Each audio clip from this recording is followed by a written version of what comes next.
Fire in a shop in Jiangsu province kills 6 people. Public outrage forces CCP's housing pension policy to falter. A patient is unable to pay, so hospital security dump him on the grass. 400 workers in Liaoning strike over unpaid wages and social security. Female vendor scolds city enforcement for scaring off customers. Man wrongfully imprisoned for over 3 years names his persecutors. On August 23rd at 10:05 p.m., a fire broke out at a store in a residential complex in Suqian, Jiangsu province, resulting in 6 deaths. According to nearby residents, the victims lived on the 2nd floor, above the store. Eyewitnesses said that the fire started late at night when many people were already asleep. It wasn't noticed right away, and by the time smoke started pouring out of the store, the fire had spread quickly. It took over 30 minutes to fully extinguish the flames, which were finally put out by around 11 p.m. The fire burned an area of about 200 square meters. An ambulance from a nearby hospital arrived on the scene during the fire. The fire started in an electric bike shop on the evening of the 23rd. That night, the police contacted the shop owner to check the surveillance cameras. By the time the owner arrived, the fire had already been put out, the shop had lost power, and fire trucks and police cars were at the scene. The area is now sealed off. A local resident said, "When the fire happened, there was a strong smell of smoke in my house. Luckily, the firefighters arrived quickly, otherwise I can't even imagine what could have happened." Preliminary investigations suggest that the fire may have been caused by a short circuit in the shop's electrical equipment. On the 25th, someone posted pictures of the aftermath online, showing that all the electric bikes in the shop had been completely destroyed by the fire, leaving only charred remains. On August 2nd, the Chinese Ministry of Housing announced 3 new policies: regular house inspections, house insurance, and a housing pension plan. These policies are seen as a way to squeeze more money out of people, adding to the heavy burden of mortgages that many are already struggling with. The policy was first rolled out in Shanghai, with plans to test it in 22 other cities across the country. Once the news spread, it sparked widespread anger among the public. In the past, people joked that owning a house meant facing 4 fees: land transfer fees, a 20% personal tax on sales, property taxes, and inheritance taxes. Now there are 3 more: fees for house inspections, the housing pension, and house insurance, making it a total of 7 fees related to owning a house. One commenter wrote, "They're squeezing every last penny from you, leaving you with nothing but bones." And yet, they still want to suck the marrow out of those bones. Homeowners are just never-ending cash cows. When we've lost everything, some will find a way to leave the country, but those who can't will just have to lay low. When the CCP runs out of money to maintain control, they will collapse. Only then will we see better days.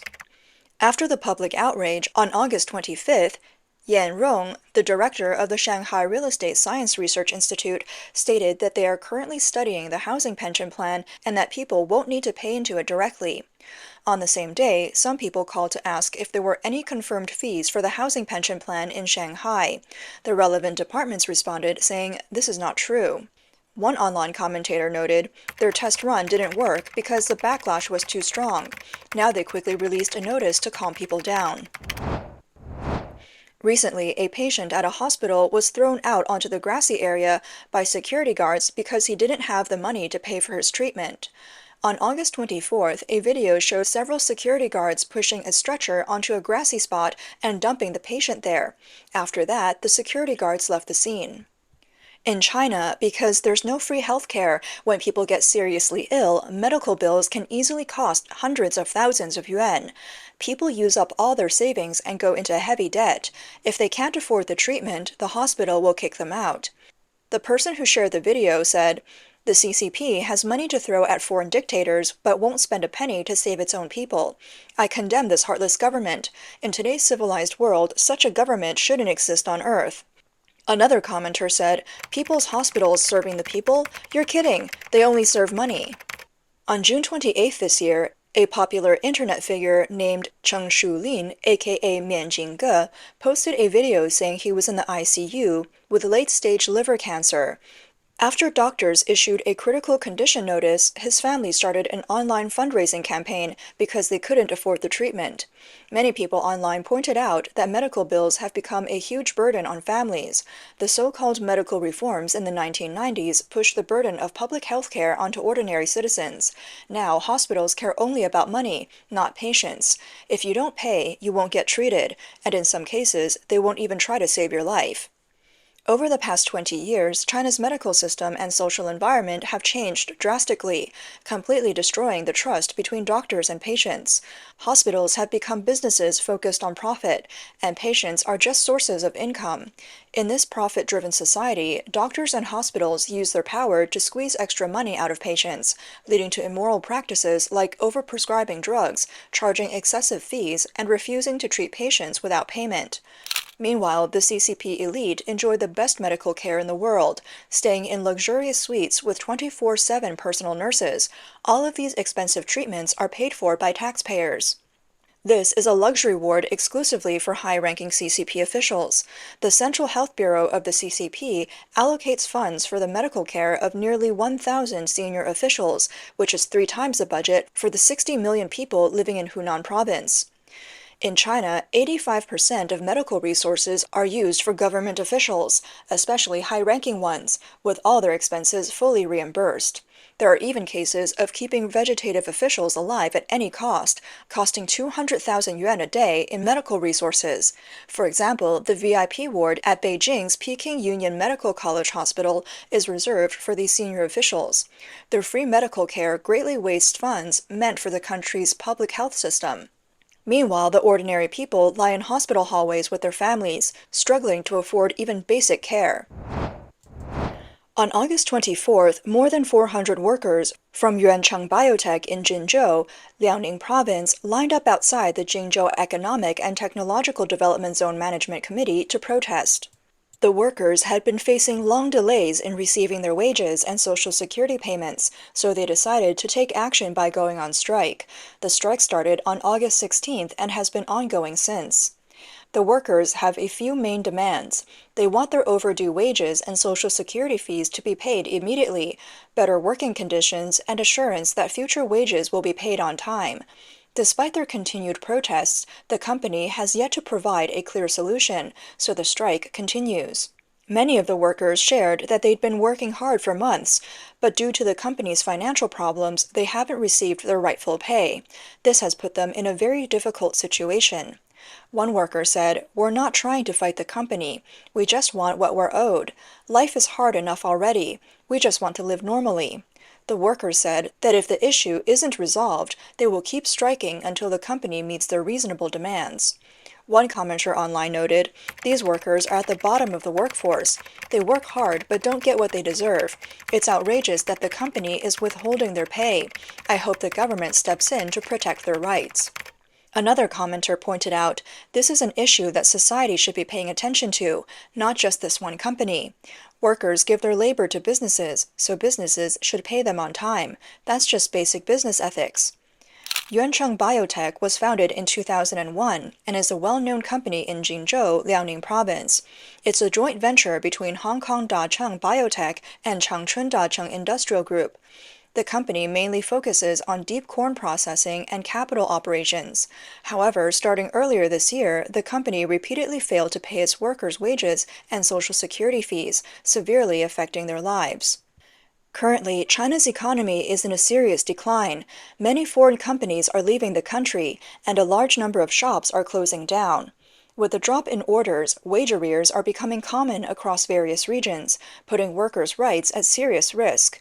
In recent days, several strikes have broken out as workers protest to get their pay. In Xi'an, Shanxi Province, sanitation workers went on strike after their overtime pay was cut, leaving trash piled up on the streets. On August 21st, the entire Guanghua Road was covered in garbage. One local resident said, "This road used to be spotless thanks to the sanitation workers, but today the streets are filthy, and the stench is unbearable." A cleaner said, "We used to earn 2,670 yuan, plus a 600 yuan overtime allowance, making 3,270 yuan in total. Now they've taken away our overtime pay, even though the workload hasn't changed." In Rui'an, Zhejiang Province, sanitation workers went on strike because they hadn't been paid for months after the work was outsourced.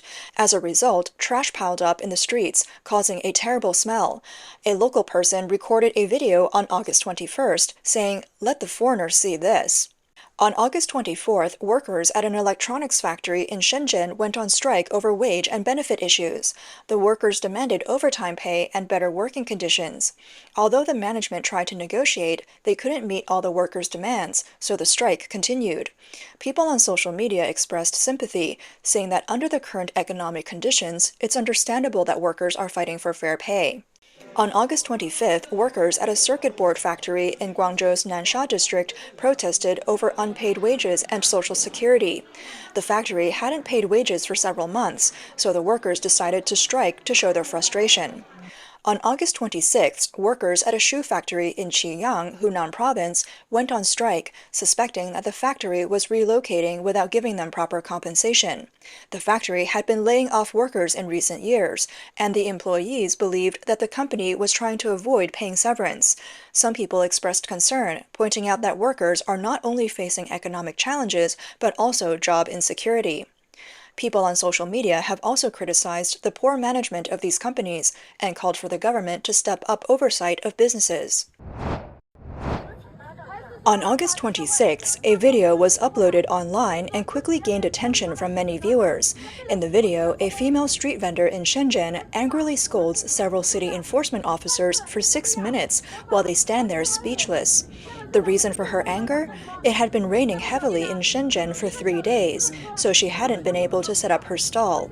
On this day, the weather finally cleared up, and she wanted to take advantage of the sunshine to make some money. She prepared her goods and set up her stall. While grilling fish for a customer, which was supposed to sell for 40 yuan, a group of city enforcement officers arrived with their sirens blaring.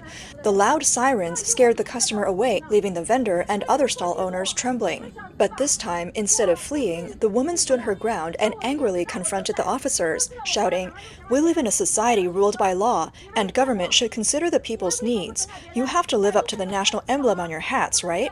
You enforce the law, and we cooperate. But aren't you supposed to act legally, responsibly, and fairly? Check your conscience." I finished grilling the fish, but I couldn't even pack it for the customer. I was so frightened that I didn't even notice when the customer left. It was you people in blue uniforms. I'm always cooperative. When you said my smoke was too much, I spent 26,000 yuan to fix it. You wear uniforms and get paid for it, but what about us ordinary people? Come and see if I've sold any fish. For the last 3 days, the rain has been pouring. Even the heavens didn't let us make a living. Now, when the sun's finally out, you come out and should have spoken to us kindly, saying, "Once this order is done, please move along." But what did you do? You scared away my customers with sirens. All of them fled in an instant. What are you even doing here? You're abusing the sirens. Why are you all standing around me like this? We're fellow citizens. Chinese people are supposed to be our fellow countrymen, not our enemies. When you enforce the law, you need to do it legally and fairly. Have you done any of that? Think about it. Why did nobody help when city enforcement officers fell into the water? The Shenzhen government promotes itself as saying, Shenzhen is an inclusive city. If you work hard, you can achieve freedom here. If you didn't promote this, would we even come here? Once we're here, you're supposed to show us some care. Instead, you're wearing uniforms, bullying the weak, and using your power to push us around. You have protection, don't you? I was so mad. I was just about to sell a fish and earn 40 yuan, and you just ruined it. Do you know what 40 yuan means? Back in my hometown, my parents could buy a week's worth of groceries with that. My son could buy 50 pencils. What are you doing? I came over 1,000 kilometers to this place. What for? In China, violent law enforcement by city officers is all too common. They use their power to bully and oppress small street vendors, no matter their age. Whenever they show up, chaos follows, with vendors scrambling to escape as if they're fleeing from demons. In a surveillance video from April 16th, street vendors can be seen scattering when city officers arrive for a patrol, while nearby shop owners quickly shut their doors. Whenever someone says, "City enforcement is coming," everyone starts running. In one video, city officers are even seen seizing a farmer's ducks. Their cruelty knows no bounds. They can't even tolerate an orphan trying to support themselves and their grandmother. How are these city officers any different from bandits? On August 23rd, a man named Cui Zhonghai from Linzhou, Henan Province, went online to publicly report local police, prosecutors, and court officials by name. Cui explained that in 2015, he was falsely accused of embezzlement and contract fraud. The Linzhou People's Court sentenced him to 5 years and 6 months in prison for embezzlement in September 2018. In December 2018, the Henan Anyang Intermediate Court sent the case back for retrial. In September 2020, the Linzhou Court found him not guilty. In 2021, he received 333,000 yuan in state compensation from the Linzhou Court. During the case, some police, prosecutors, and court officials in Linzhou were suspected of bending the law for personal gain, abusing their power, and failing to properly handle the case. As a result, Cui was wrongfully imprisoned for nearly 4 years, 1,349 days. He is calling for these officials to be held accountable, along with the person who falsely accused him. Cui said, "When I was finally released, everything had changed. My family was suffering from depression, and my in-laws died with grievances. My business had collapsed, and I suffered huge losses. Over the past 4 years, I've asked various departments to hold the officials responsible, but nothing has been done." He also questioned whether the prosecutor in his case, who is a well-known public prosecutor in Henan, and the judge, who is recognized as a top law enforcement official in Linzhou, were influenced or had received any benefits behind the scenes. In China, under the CCP's one-party rule, the justice system is plagued by corruption, abuse of power, and bribery. Many people with grievances have nowhere to turn for help. Even when they travel long distances to petition at the Beijing Complaints Office, they often get no resolution and may even be taken back to their hometown by local officials. With no other options for justice, the internet has become a place where those wronged, including those in law enforcement, publicly report their cases and seek help from others online. When the law can't deliver justice, the internet becomes the place to vent grievances and seek redress. A female soldier in China has publicly reported that her family's property was forcibly demolished. Recently, a woman from Changzhou, Jiangsu, posted a video saying that she is currently serving in the military, but her family's factory was declared an illegal structure and torn down by the street office in Changzhou. The court has since ruled that the demolition was illegal. During the demolition, both she and her parents were injured and placed under house arrest. The street office even called and threatened her, saying, "If you dare to sue the government once, we'll report you to your military unit twice." On August 18th, the former police chief of Jiangsu County, Anhui Province, publicly reported the city's deputy secretary of the Disciplinary Inspection Commission. The former police chief claimed he was wrongfully imprisoned for 2 years because he refused to be involved in corruption with them. In another video, a young man was interviewed on the street. When asked why people were choosing to report issues online instead of going to the police, his answer was thought-provoking. "That's not reporting, it's picking a fight. If they don't arrest someone else, they'll arrest you."